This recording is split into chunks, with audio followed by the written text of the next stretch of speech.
America చేస్తున్న శాంతి ప్రయత్నాలను పట్టించుకోకుండా ఉక్రెయిన్ మీద దాడులను మరింత తీవ్రం చేసింది రష్యా.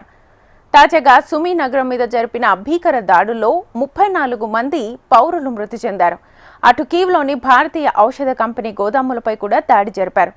ఇదిలా ఉంటే రెండో ప్రపంచ యుద్ధం తర్వాత బెర్లిన్ను విభజించినట్లే ఉక్రెయిన్ కూడా విభజించాలని ఓ అమెరికన్ దౌత్యవేత్త చేసిన ప్రతిపాదన కలకలం రేపింది. ఇదే సమయంలో ఉక్రెయిన్ భూభాగం నుంచి వెళ్లే సోవియట్ కాలం నాటి రష్యా గ్యాస్ పైప్లైన్ను తమకు అప్పగించాలని అమెరికా డిమాండ్ చేయడం మరో వివాదంగా మారింది.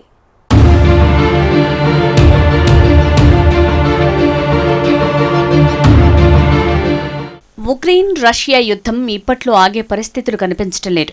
యుద్ధం ముగించేందుకు ఓవైపు అమెరికా తీవ్ర ప్రయత్నాలు చేస్తున్న వేళ ఉక్రెయిన్పై రష్యా భారీ స్థాయిలో విరుచుకుపడుతోంది. తాజాగా సుమీ నగరంపై 2 బాలిస్టిక్ క్షిపణులను ప్రయోగించింది రష్యా. ఈ దాడిలో 34 మంది చనిపోయారు, 117 మంది క్షతగాత్రులయ్యారు. మృతుల్లో 2 చిన్నారులున్నారు. క్రైస్తవులు పర్వదినంగా జరుపుకునే పాండ్ సండే రోజునే ఈ దాడి జరగడం గమనార్హం. విద్యుత్ మౌలిక సదుపాయాలపై దాడుల నిలిపివేతకు అమెరికా మధ్యవర్తిత్వం వహించిన తాత్కాలిక ఒప్పందాన్ని ఉల్లంఘించారని రష్యా, ఉక్రెయిన్ అగ్ర దౌత్యవేత్తలు పరస్పరం ఆరోపించుకున్న వేళ దాడులు చోటు చేసుకున్నాయి. ఈ దాడిపై ఉక్రెయిన్ అధ్యక్షుడు జెలెన్స్కీ తీవ్రంగా మండిపడ్డారు. సాధారణ పౌరులను లక్ష్యంగా చేసుకున్నారని, ఈ దాడుల్లో నివాస భవనాలు, విద్యాసంస్థలు, కార్లు వంటివి ధ్వంసమయ్యాయని ఆరోపించారు. ఈ ఘటనపై ప్రపంచ దేశాలు స్పందించాలని డిమాండ్ చేశారు. మాస్కో సరిగ్గా ఇటువంటి ఉగ్ర చర్యలనే కోరుకుంటోందని, యుద్ధాన్ని లాగుతోందని ఆరోపించారు. రష్యాపై ఒత్తిడి లేకుండా శాంతి స్థాపన అసాధ్యమన్నారు. యుద్ధం ముగించాలని రష్యాకు ఏ కోశానా లేదని విమర్శించారు జెలెన్స్కీ. చర్చలు ఎన్నడూ రష్యా దాడుల్ని నిరోధించలేదు. ఉగ్రదాడి విషయంలో ఎలా వ్యవహరిస్తామో రష్యా విషయంలోనూ అలానే వ్యవహరించాలని అన్నారు. మరోవైపు దాడిని బ్రిటన్, ఫ్రాన్స్, ఇతర ఐరోపా దేశాలు ఖండించాయి.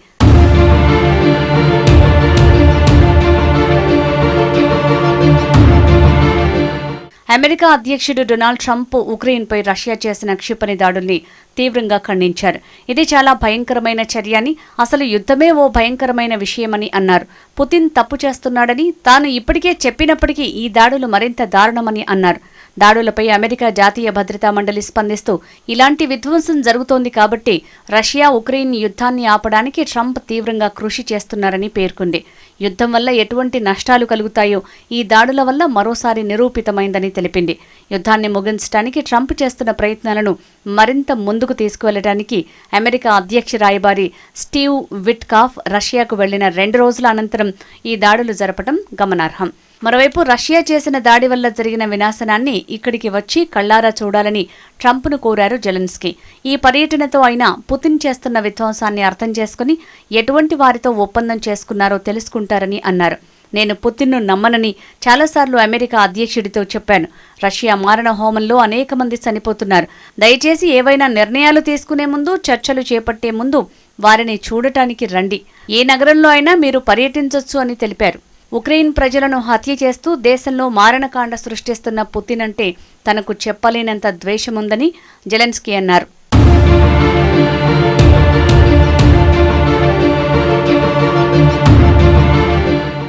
మరోవైపు ఉక్రెయిన్ రాజధాని కీవ్లోని భారతీయ ఔషధ కంపెనీ గోదాముపై రష్యా దాడి చేసింది.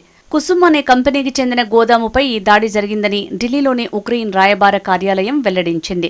రష్యా కావాలనే భారతీయ కంపెనీల్ని లక్ష్యంగా చేసుకుంటోందని ఆరోపించింది.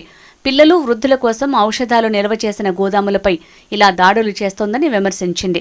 భారత్తో స్నేహం ఉందని చెప్పే రష్యా కావాలనే ఇలా దాడులు చేయటం ఎంతవరకు సబబని ప్రశ్నిస్తూ ఎక్స్లో పోస్టు పెట్టింది. భారతీయ వ్యాపారవేత్త రాజీవ్ గుప్తా యాజమాన్యంలోని కుసుమ్ ఉక్రెయిన్లోని అతిపెద్ద ఫార్మా సంస్థల్లో ఒకటి. క్షిపణుల దాడి తర్వాత పేలుడు సంభవించి దట్టమైన మంటలు చెలరేగాయి. గోదాం పూర్తిగా ధ్వంసమైపోయింది. కాగా రష్యా దాడుల్ని భారత్ తీవ్రంగా ఖండించింది. అంతకుముందు ఉక్రెయిన్లోని బ్రిటన్ రాయబారి మార్టిన్ హ్యారిస్ దాడిని ధృవీకరించారు. రష్యా డ్రోన్ల దాడిలో ఔషధాల గోదాం పూర్తిగా ధ్వంసమైందని తెలిపారు. మరోవైపు ఉక్రెయిన్తో పాటు 29 దేశాల్లో తమ కార్యకలాపాలు కొనసాగుతున్నాయని కుసుమ్ హెల్త్ కేర్ వెబ్సైట్లో ఉంది.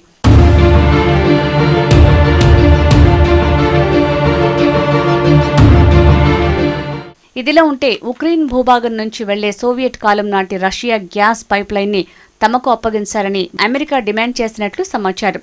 అమెరికాకు చెందిన the international development financial corporation చేతికి గ్యాస్ పైప్ లైన్ ని అప్పగించాలని ఉక్రెయిన్ ను కోరినట్లు తెలుస్తోంది. పశ్చిమ రష్యాలోని సుడుజా అనే ప్రదేశం నుంచి ఉక్రెయిన్ మీదుగా స్లోవాకియా సరిహద్దులకు ఇది వెళ్తుంది.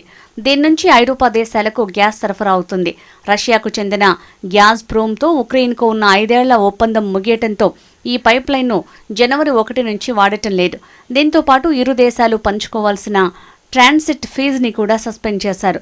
ఇక ఖనిజాలు, చమురుపై ఒప్పందం విషయంలో ట్రంప్ పట్టుదలగా ఉన్న వేళ ఈ పైప్ లైన్ విషయం తెరపైకి వచ్చింది. గతంలో తాము ఉక్రెయిన్కి ఇచ్చిన సొమ్ముకు బదులు అమెరికా వీటిని డిమాండ్ చేస్తోంది.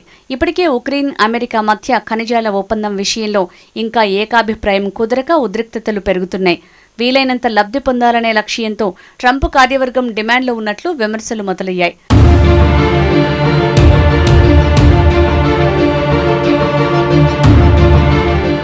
మరోవైపు ఉక్రెయిన్లో శాంతి నెలకొల్పేందుకు తీవ్రంగా కసరత్తు చేస్తున్న అమెరికా వివాదాస్పద ప్రతిపాదనను తెరపైకి తీసుకొచ్చింది. రెండో ప్రపంచ యుద్ధం అనంతరం బెర్లిన్ను విభజించినట్లే ఉక్రెయిన్ను విడగొట్టాలని అమెరికా ప్రత్యేక రాయబారిగా ఉన్న రిటైర్డ్ జనరల్ కీత్ కెల్లాగ్ ప్రతిపాదించారు. బ్రిటిష్, ఫ్రెంచ్, పశ్చిమ ఉక్రెయిన్లు భరోసా దళంగా పనిచేస్తాయని, రష్యన్ సైన్యం వారు ఆక్రమించిన తూర్పు ప్రాంతాలపై నియంత్రణను కొనసాగిస్తాయని సూచించారు. ఈ రెండు దళాల మధ్య నిస్సైనిక మండలం 18 మైళ్ల వెడల్పున ఉంటుందని, అటు రష్యాకు ఇటు భరోసా దళాలకు మధ్య నిస్రో నది విభజన రేఖగా పనిచేస్తుందని తెలిపారు. ఇందులో ఇరు దేశాల దళాలు ప్రవేశించడానికి అనుమతి ఉండదు కాబట్టి ఘర్షణలు చెలరేగే అవకాశం ఉందని అన్నారు. అయితే ఈ ప్రతిపాదనను ఉక్రెయిన్, రష్యాలు అంగీకరించే అవకాశాలు కనిపించడం లేదు. ఉక్రెయిన్లో నాటో దళాల ఉనికిని మాస్కో అంగీకరించే పరిస్థితి లేదు. ఉక్రెయిన్ కూడా తమ భూభాగాన్ని రష్యాకు అప్పగించేందుకు సిద్ధంగా లేదు. ఈ నేపథ్యంలో కెల్లాగ్ వ్యాఖ్యలపై తీవ్ర దుమారం రేగింది. ఇందుకాయ వివరణ ఇస్తూ తన ప్రతిపాదనను తప్పుగా అర్థం చేసుకున్నారని పేర్కొన్నారు. ఉక్రెయిన్ను విభజించడం తన ఆలోచన కాదని, ఆ దేశ సార్వభౌమత్వాన్ని కాపాడే చర్యల్లో భాగంగా కాల్పుల విరమణ తర్వాత ఉక్రెయిన్ సైనిక పునరుద్ధరణ గురించి తాను మాట్లాడినట్లు పేర్కొన్నారు.